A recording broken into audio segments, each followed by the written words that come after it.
शरीरं सुरूपं तथा वा करत्रं यशश्चारुचित्रं धनं मेरुतुल्यम् मनश्चेन लग्नं गुरोरङ्घ्रिपद्मे ततः किं ततः किं ततः किं ततः किम्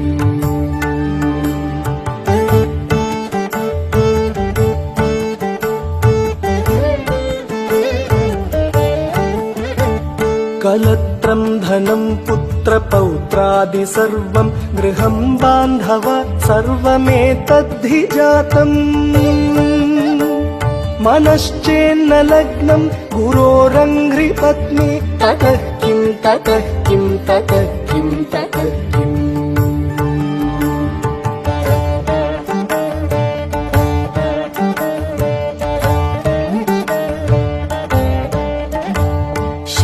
षडङ्गादिवेदो मुखे शास्त्रविद्या कवित्वादिगद्यं सुपद्यं करोति मनश्चेन लग्नं गुरोरङ्घ्रिपद्मे ततः किं ततः किं ततः किं ततः किम्